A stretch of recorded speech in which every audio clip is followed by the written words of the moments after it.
그날 밤 박진석은 처음으로 자신이 쌓아올린 모든 것이 무너질지도 모른다는 예감에 숨이 막혔다. 그가 보낸 오늘은 분명 성공적인 날이었다. 회의는 완벽했고 이사회는 조용했고 숫자는 한치의 오차도 없이 맞아떨어졌다. 해외 투자자들과의 미팅도 형식적인 악수 몇 번으로 정리됐고 누구 하나 불만을 드러내지 않았다. 회장 박진석에게 더없이 성공적인 하루였다. 그래서 더 이상했다. 그룹 회장으로 거칠고 험한 남자로서 살아온 생존 속 동물적 본능으로 느껴지는 감정은 분명 불안이었다. 과연 그 불안이 무엇이고 어떤 결과를 가져올지 지금부터 알아보겠습니다. 박진석이 집에 돌아오면 늘 보던 풍경이 그를 기다리고 있었다. 불이 켜진 거실, 각이 맞춰진 쿠션, 흐트러짐 없는 소파, 그리고 고성희의 단정한 얼굴. 수고했어요라는 익숙한 말까지 모든 것이 어제와 다르지 않았다. 그런데도 박진석은 소파에 앉는 순간 가슴 한가운데가 서서히 조여오는 걸 느꼈다. 깊게 숨을 들이마셔도 공기가 끝까지 닿지 않았다. 마치 오래전부터 감춰두었던 무언가가 이제야 숨통을 죄기 시작한 것 같았다. 그 불안의 시작은 불과 몇 시간 전 그날 오후였다. 그날 박진석은 외부 투자사 대표들과의 미팅을 위해 시내 특급 호텔을 찾았다. 이미 결론이 난 자리였다. 확인 절차에 가까운 만남이었고 박진석은 경호도 최소한으로 줄인 채 로비를 천천히 걸어 나오고 있었다. 그 순간 사람들 사이에서 한 남자가 그의 시야에 들어왔다. 30 초반쯤으로 보이는 남자였다. 깔끔한 수트, 과하지 않은 태도. 그런데 이상하게도 박진석은 그 남자에게서 시선을 떼지 못했다. 이유는 단 하나였다. 그 눈빛이 흔들리지 않았기 때문이다. 상대를 평가하려 들지도 않았고 주눅 들지도 않았다. 마치 이미 모든 판을 읽고 있다는 듯한 담담함. 짧은 순간이었지만 박진석은 본능적으로 느꼈다. 저 사람은 쉽게 무너질 사람이 아니라는 걸. 그리고 그 남자와 눈이 마주친 바로 그 순간 박진석의 심장이 이유 없이 한 박자 늦게 뛰었다. 박진석이 먼저 입을 열었다. 혹시 AP그룹 이지혁 대표 맞습니까? 남자는 잠시 멈춰섰다.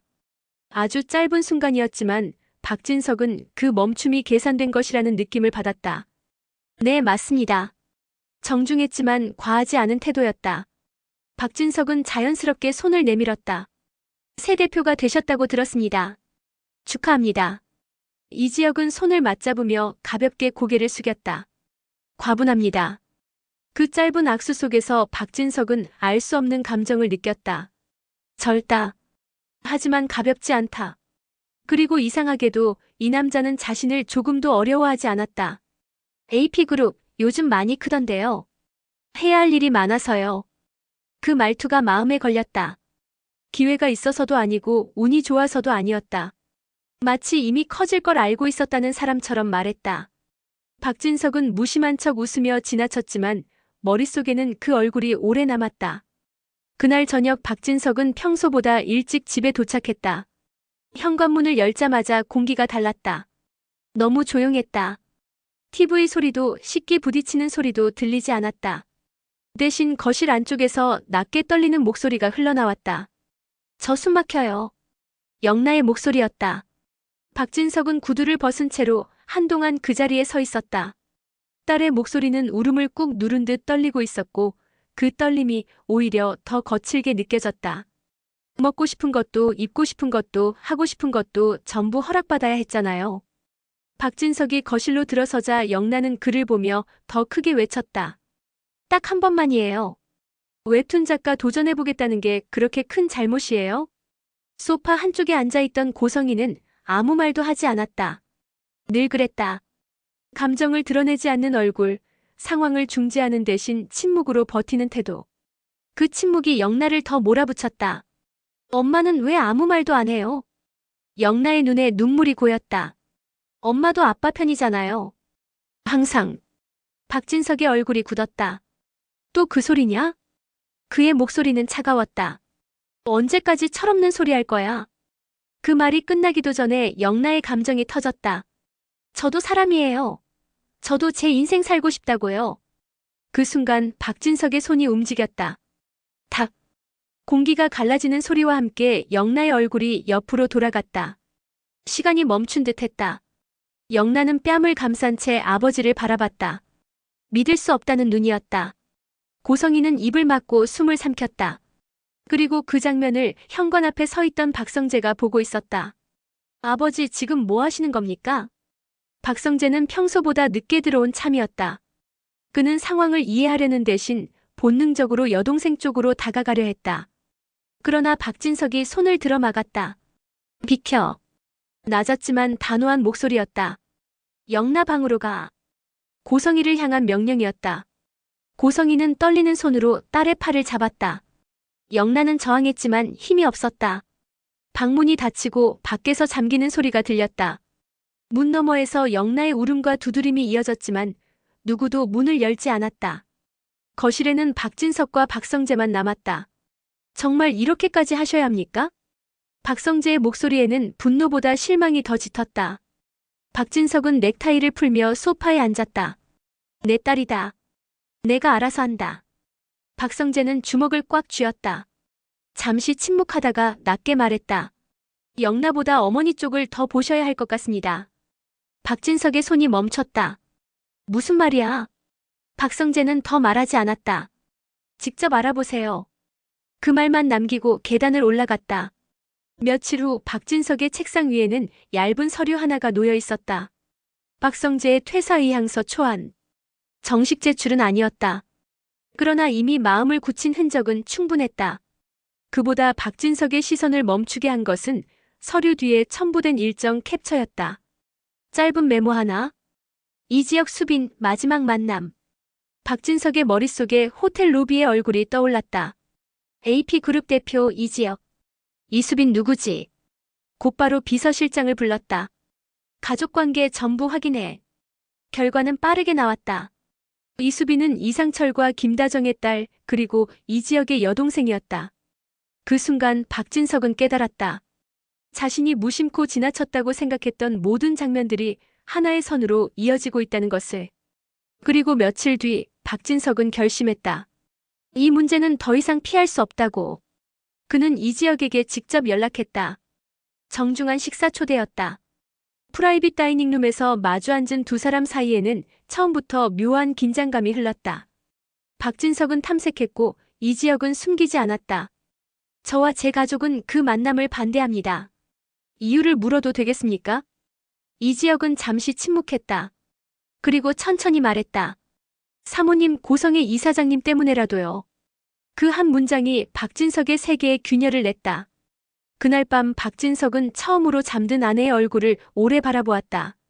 그리고 처음으로 이런 생각을 했다. 나는 이 여자를 정말 알고 있는 걸까? 마이너스 마이너스 마이너스 마이너스 마이너스 마이너스 마이너스 마이너스 마이너스 마이너스 마이너스 마이너스 마이너스. 박진석은 그날 밤 침대에 누워서도 눈을 감지 못했습니다. 고성이의 숨소리는 규칙적으로 들리는데 그 숨이 낯설게 느껴졌습니다. 20년을 함께 산 사람의 얼굴이 갑자기 모르는 사람처럼 보이는 순간이 있다는 걸 박진석은 처음 알았습니다. 사모님 고성의 이사장님 때문에라도 절대 안 됩니다. 이지혁의 목소리가 귀 안쪽에서 계속 울렸습니다. 거절이 아니라 경고였습니다. 그리고 박성재가 던진 한마디까지 겹쳤습니다. 영나보다 어머니 쪽을 더 보셔야 할 것 같습니다. 박진석은 이불을 걷어차고 일어나 서재로 내려갔습니다. 서재에는 아직도 비서실장이 정리해둔 파일들이 쌓여 있었습니다. 박진석은 그중 가장 얇은 파일 하나를 꺼냈습니다. 고성의 최근 동선이라고 적힌 표지. 손가락 끝이 거칠게 종이를 넘겼습니다. 일정은 단정했습니다. 재단, 병원, 간담회, 기부행사, VIP 면담. 너무 단정해서 오히려 거짓말 같았습니다. 박진석은 비서실장에게 전화했습니다. 내일 아침 아니. 지금 당장 보고 올라오게 해. 회장님 지금 시간이. 지금. 전화가 끊기고 30분쯤 지났을 때 비서실장이 숨이 가쁜 목소리로 도착했습니다. 박진석은 인사도 듣지 않았습니다. 이지혁 대표 그 친구가 왜 내 앞에서 그런 말을 했는지 그걸 내가 알아야겠어. 내 아내 때문에 반대한다? 그게 단순한 감정이면 저런 표정으로 말하지 못해. 비서실장은 침을 삼켰습니다. 회장님 사실 저도 그 부분이 걸려서 추가 확인을 했습니다. 말해. 사모님이 최근에 만난 사람이 있습니다. 박진석의 눈빛이 아주 천천히 차가워졌습니다. 누구? 비서실장이 망설이다 파일을 펼쳤습니다. 김태준이라는 인물입니다. 해외 체류 후 최근 입국했고 사모님과 강남 쪽에서 2번 접촉한 게 확인됩니다. 박진석의 입술이 단단히 굳었습니다. 2번? 네. 그리고 2번째 만남은 사모님 혼자가 아니었습니다. 누가 더 있었어? 비서실장이 작게 대답했습니다. 이지혁 대표와도 같은 날 같은 건물 동선이 겹칩니다. 그 말이 떨어지는 순간 박진석은 머리가 띵했습니다. 이지혁이 왜 알지? 아내의 옛사람을, 아내의 비밀을, 그리고 왜 그게 우리 집안의 혼사를 막을 이유가 되지? 박진석은 차갑게 웃었습니다. 그러니까 이지혁은 우리 집안을 거절한 게 아니라 내 아내를 잘라낸 거야. 비서실장이 조심스럽게 맞장구 쳤습니다. 회장님, 이건 단순한 사생활 문제로 보기 어렵습니다. 김태준이라는 인물, 자료를 더 보면. 더 말해. 그 사람이 국내에서 준비 중인 사업의 파트너가 사모님 재단 쪽과 연결돼 있습니다. 박진석의 손등에 핏줄이 솟았습니다. 내 재단이다. 사모님이 실무를 잡고 계셨으니 연결이 있을 수 있습니다. 박진석은 서재 창문을 열어젖혔습니다. 차가운 밤 공기가 들어왔지만 머리는 더 뜨거워졌습니다. 그가 평생 가장 싫어하던 게 무엇이었는지 떠올랐습니다. 내 허락 없이 내 집안의 이름으로 무언가를 꾸미는 것.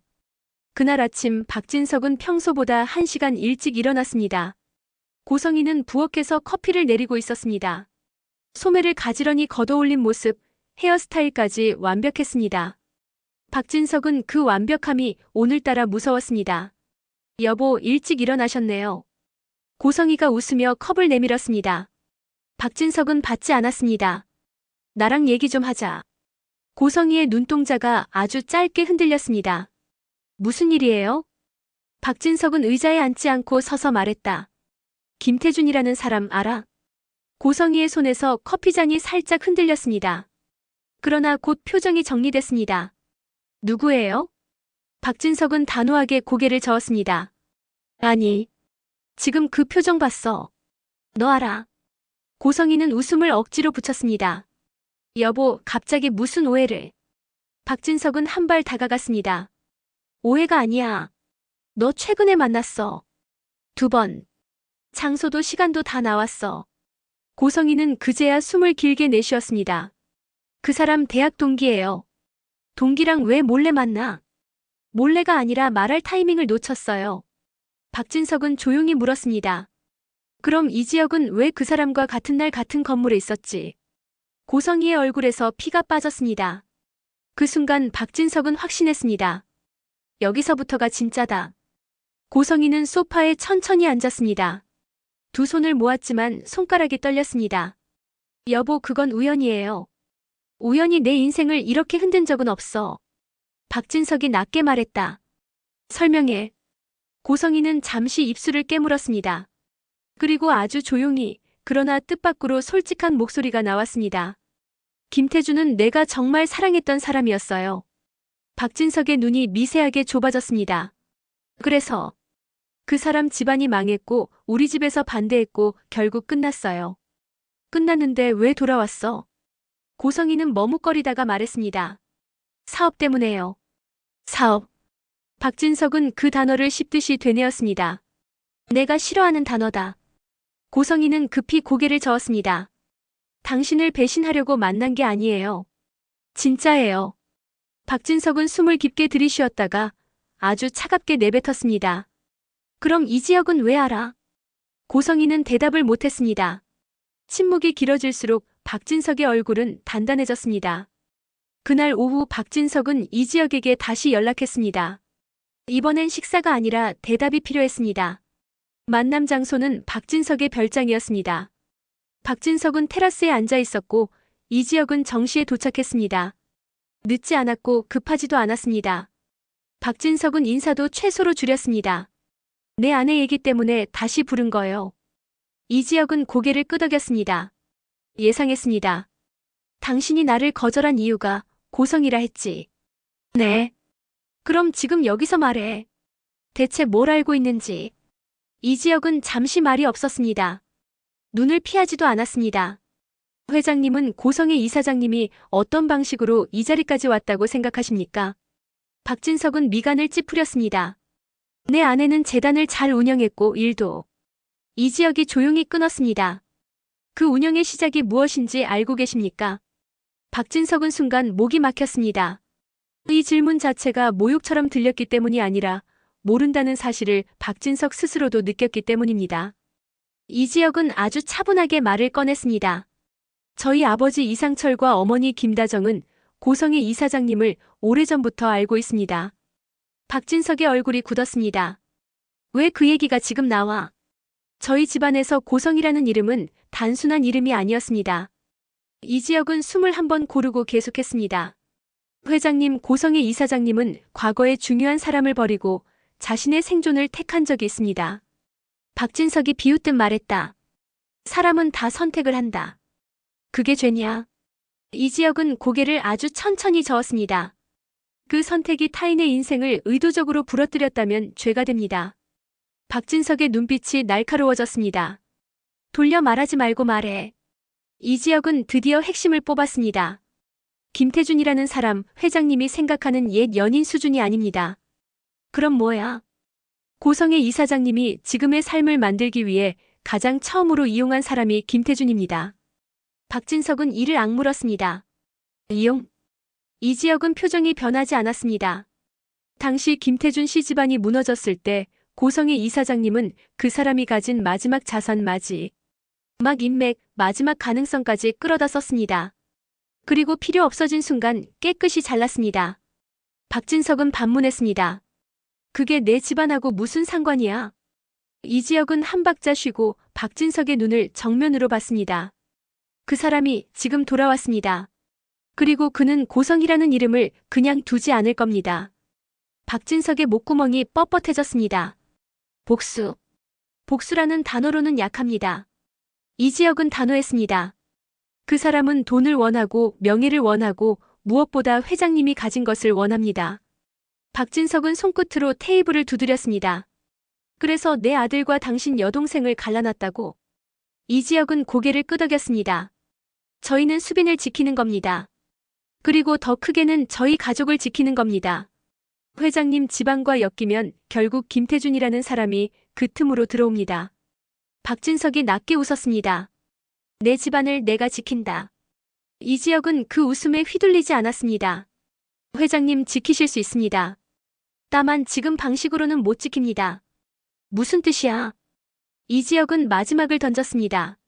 고성의 이사장님이 숨긴 건 옛 연인이 아니라 그 사람과 함께 만들었던 계약입니다. 박진석은 숨이 멎는 느낌을 받았습니다. 계약? 네. 과거에 두 사람이 함께 시작했고 끝내 정리하지 못한 계약이 있습니다. 그게 지금 다시 움직이고 있습니다. 박진석은 주먹을 쥐었다가 풀었습니다. 그걸 증명할 수 있나? 이지혁은 조용히 봉투 하나를 테이블 위에 올렸습니다. 회장님이 직접 보셔야 믿으실 것 같아서 가져왔습니다. 박진석이 봉투를 열어 종이를 펼치는 순간 눈동자가 크게 흔들렸습니다. 문서에는 협약 지분 비공개 조항 책임 면제 같은 단어들이 줄줄이 박혀 있었습니다. 그리고 문서 끝 서명란. 고성희의 서명과 김태준의 서명이 나란히 찍혀 있었습니다.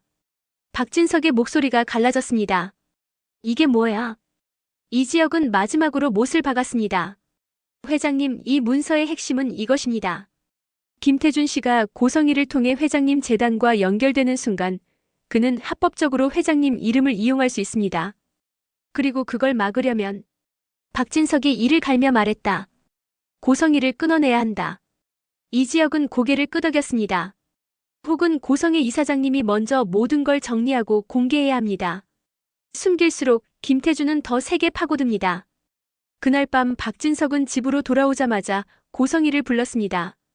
고성희는 이미 눈치를 챈 얼굴로 서재에 들어왔습니다. 박진석은 문서를 책상 위에 던지듯 올려놓았습니다. 이게 뭐야? 고성희의 눈이 순간적으로 흔들렸습니다. 하지만 곧 문서를 들여다보고는 숨을 삼켰습니다. 어떻게 이걸? 대답해. 박진석의 목소리가 낮게 눌렸습니다. 이게 뭔지. 고성이는 천천히 입을 열었습니다. 여보, 이건 내가 살려고 했던 거예요. 살려고? 당신이 생각하는 것보다 나는 더 바닥에서 올라왔어요. 고성이는 눈을 감았다가 떴습니다. 김태준은 내게 도구였어요. 나도 인정해요. 하지만 그때는 그게 아니면 못 올라왔어요. 박진석은 책상을 손바닥으로 쳤습니다. 그래서 지금도 도구를 쓰고 있냐? 고성이가 울먹이며 고개를 저었습니다. 아니요. 이번엔 달라요. 그 사람이 돌아온 건 내가 원해서가 아니에요. 그럼 왜 만났어? 고성이는 입술을 떨었습니다. 그 사람이 협박했어요. 박진석의 눈빛이 더 차가워졌습니다. 무슨 협박? 고성이는 한참을 망설이다 결국 폭탄을 꺼냈습니다. 당신이 제일 싫어하는 거짓말. 박진석이 낮게 말했다. 더 말해. 고성이는 고개를 숙였습니다. 그 사람은 내가 숨긴 과거를 알고 있어요.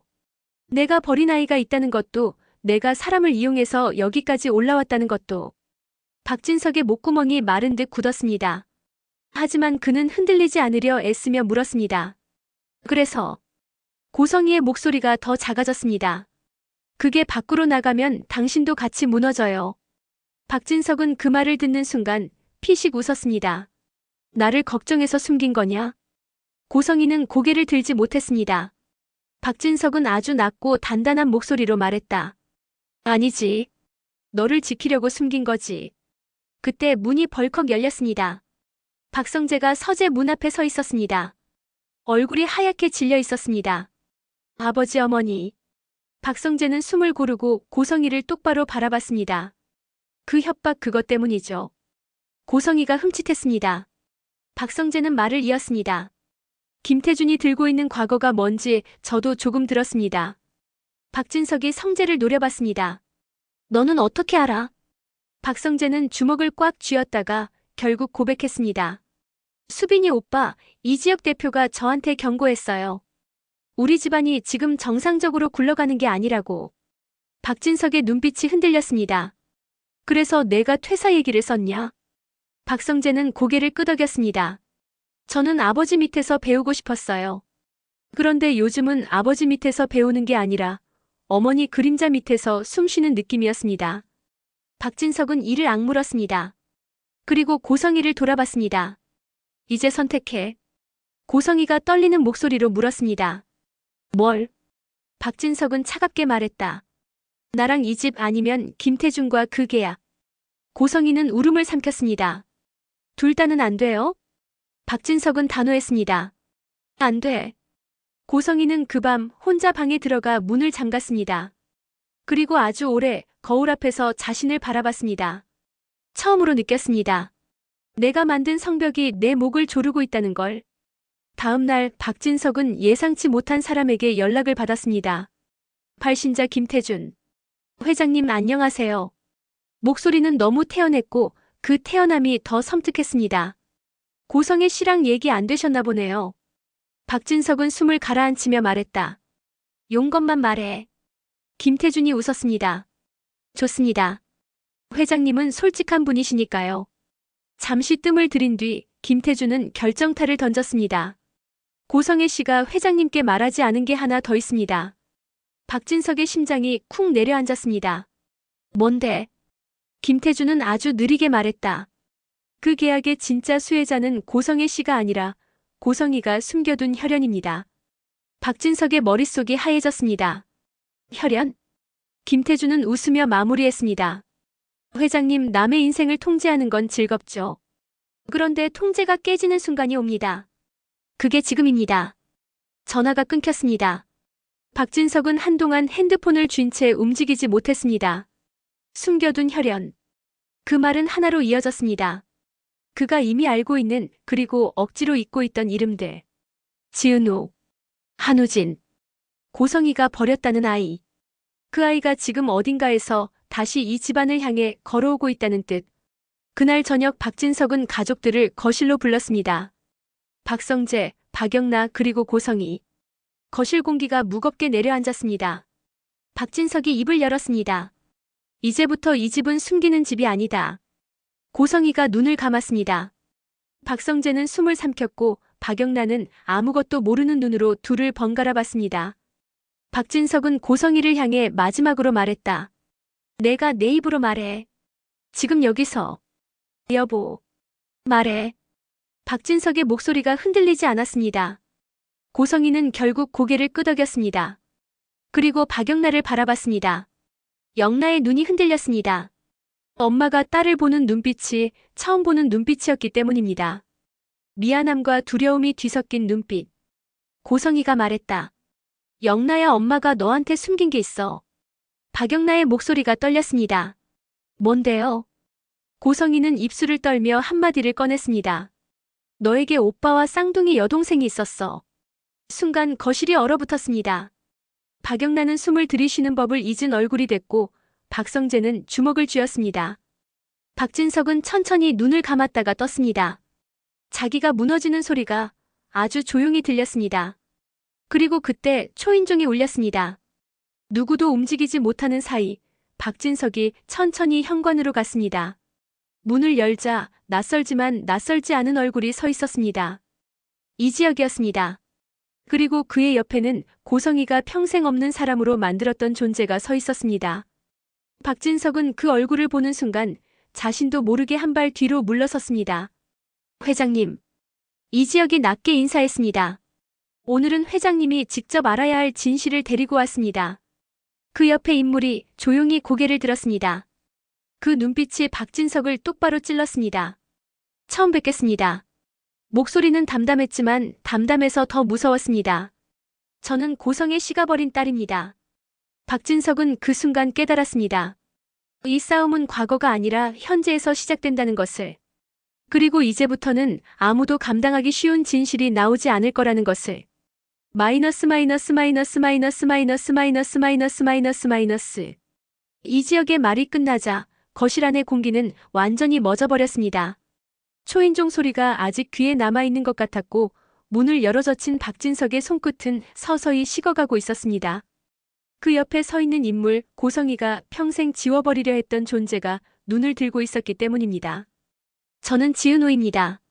그 이름이 떨어지는 순간 고성희의 몸이 눈에 띄게 흔들렸습니다. 마치 오래된 죄가 한꺼번에 몸을 덮친 사람처럼 그녀는 소파 등받이를 붙잡지 않으면 서 있을 수 없을 것 같아 보였습니다. 박영란은 아무 말도 하지 못한 채 고성희와 지은호를 번갈아 바라봤습니다. 자신의 세계가 단숨에 두 조각으로 갈라지는 느낌이었습니다. 쌍둥이 여동생. 엄마가 방금 전 입으로 내뱉은 말이 아직 소화되지도 않았는데 그 당사자가 눈앞에 서 있었습니다. 박진석은 가장 먼저 정신을 추슬렀습니다. 그는 수십 년간 회사를 지켜온 사람답게 감정보다 상황을 먼저 보려 애썼습니다. 지혁 씨. 그의 목소리는 낮았지만 단단했습니다. 이건 설명이 필요합니다. 이지혁은 고개를 끄덕였습니다. 그래서 왔습니다. 회장님께서 더 이상 조각난 진실만 보지 않으시도록. 지은호는 한 발 앞으로 나섰습니다. 눈에는 눈물이 고여 있었지만 목소리는 놀라울 만큼 침착했습니다. 저는 어릴 때 보육원에서 자랐습니다. 제 이름은 한유라였고요. 고성희가 작게 숨을 들이켰습니다. 그리고 몇 해 전 제 쌍둥이 오빠 한우진을 다시 만났습니다. 그 사람이 병에 걸렸고 저는 간을 이식했습니다. 그 말에 박진석의 눈이 크게 흔들렸습니다. 그는 고성희를 돌아봤습니다. 우진이라는 아이, 내가 미국 유학 중이라고 했던 그 아이. 고성희는 대답하지 못했습니다. 그 침묵이 이미 대답이었습니다. 박성재가 이를 악물고 한 걸음 다가왔습니다. 어머니. 그의 목소리에는 분노보다 배신감이 더 짙게 깔려 있었습니다. 이건 사람이 할 짓이 아니잖아요. 고성희는 입술을 떨며 말했습니다. 난 살기 위해서였어. 그래서 아이를 버렸어요? 그래서 또 다른 아이를 숨겼어요? 박성재의 질문은 멈추지 않았습니다. 그래서 사람 인생을 거래하듯 굴렸어요? 그때 이지혁이 조용히 끼어들었습니다. 회장님, 이게 제가 혼사를 반대한 이유입니다. 그는 박영란을 한번 바라봤습니다. 이 집안의 문제는 감정이 아니라 구조입니다. 누군가의 삶을 선택지로 두는 구조. 박영란은 마침내 입을 열었습니다. 엄마. 그녀의 목소리는 가늘고 떨렸습니다. 나는 내가 보호받으며 자랐다고 생각했어요. 엄마가 날 사랑해서 그렇게 지켜준 줄 알았어요. 고성이는 고개를 들지 못했습니다. 박영란은 울음을 삼키며 말을 이었습니다. 근데 그게 아니라 다른 아이를 버리고 선택한 결과였던 거예요? 그 말이 가장 잔인했습니다. 고성이의 선택이 누군가의 희생 위에 있었다는 사실이 가장 사랑한다고 믿었던 딸의 입으로 확인된 순간이었기 때문입니다. 박진석은 깊게 숨을 들이켰습니다. 그리고 아주 천천히 결정을 내리는 사람의 얼굴이 되었습니다. 지은호 씨. 그는 지은호를 바라봤습니다. 당신이 여기 온 이유가 뭡니까? 지은호는 잠시 망설이다가 말했습니다. 진실을 숨기지 말라는 말을 하러 왔어요. 그리고 이걸 드리러 왔습니다. 그녀는 서류 봉투 하나를 꺼내 테이블 위에 올려놓았습니다. 박진석이 펼쳐보자 문서 상단에는 굵은 글씨가 박혀 있었습니다. 사망신고 말소 및 친생자 관계 확인 요청. 박진석의 눈썹이 미세하게 움직였습니다. 사망신고. 지은호는 고성이를 똑바로 바라보며 말했습니다. 저는 이미 한 번 세상에서 죽은 사람으로 처리돼 있었습니다. 어릴 때요. 제 이름으로. 고성이의 무너진 얼굴 위로 마지막 방어선이 사라졌습니다. 그녀는 결국 주저앉으며 중얼거렸습니다. 그땐 그럴 수밖에 없었어. 아니요. 지은호의 목소리는 흔들렸지만 단호했습니다. 그건 필요가 아니라 선택이었어요. 그 순간 박진석은 모든 퍼즐이 맞춰지는 감각을 느꼈습니다. 김태준, 과거의 계약, 숨겨진 혈연, 그리고 이 지역의 경고. 이 모든 것은 고성이가 만들어온 삶의 방식이었고 그 방식은 결국 지금 이 자리에서 무너지고 있었습니다. 박진석은 자리에서 일어났습니다. 그리고 고성이 앞에 섰습니다. 고성이. 처음으로 그는 아내의 이름을 그대로 불렀습니다. 이 집안은 오늘부로 내 통제에서 벗어난다. 고성이가 고개를 들었습니다. 여보. 아니. 박진석은 단호했습니다. 난 더 이상 내가 만든 거짓 위에서 살지 않는다. 그는 박성재를 돌아봤습니다. 성재야. 네. 회사 일 내 선택에 맡기겠다. 떠나든 남든 내 판단이다. 박성재의 눈이 흔들렸습니다. 그는 처음으로 아버지의 승인이 아닌 아버지의 신뢰를 느꼈습니다. 그리고 박영나. 박진석은 그녀에게도 고개를 돌렸습니다. 영나. 넌 내 인생을 내가 선택해라. 누군가의 대체물로 살 필요 없다. 박영란은 눈물을 흘리며 고개를 끄덕였습니다. 그 눈물은 슬픔이면서도 해방의 눈물이었습니다.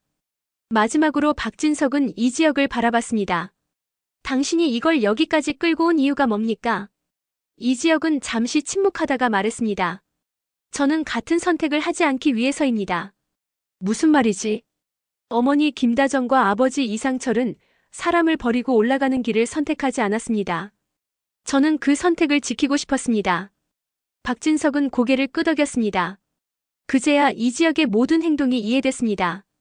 이건 복수가 아니라 선을 긋는 일이었습니다. 그날 밤 고성이는 혼자 방에 남았습니다. 거울 속 자신의 얼굴은 더 이상 이사장도 어머니도 아니었습니다. 선택의 결과만 남아 있었습니다. 며칠 후 재단에서는 공식 발표가 나왔습니다. 고성의 이사장은 모든 직책에서 물러났고 과거 관련 의혹에 대해 조사에 협조하겠다고 밝혔습니다. 지은호는 다시 자신의 이름을 되찾았습니다. 한우진은 더 이상 숨지 않았고 천천히 세상으로 나왔습니다. 박성재는 회사를 떠나 새로운 길을 선택했고 박영란은 집을 나와 자신의 작업실로 들어갔습니다. 그리고 박진석은 처음으로 텅 빈 거실에 홀로 앉아 생각했습니다. 권력으로 쌓은 집은 무너질 수 있지만 진실 위에 다시 세우는 집은 늦어도 무너지지 않는다는 것을. 마지막 장면, 이지혁은 지은호와 나란히 걸으며 말했습니다. 이제 정말 시작이네요. 지은호는 고개를 끄덕였습니다. 네. 이번엔 도망치지 않을게요. 카메라가 멀어지듯 두 사람의 뒷모습이 점점 작아졌습니다. 그리고 화면은 고성이의 독백으로 닫힙니다. 사람을 버리고 얻은 모든 건 결국 나를 버리고 떠나더라.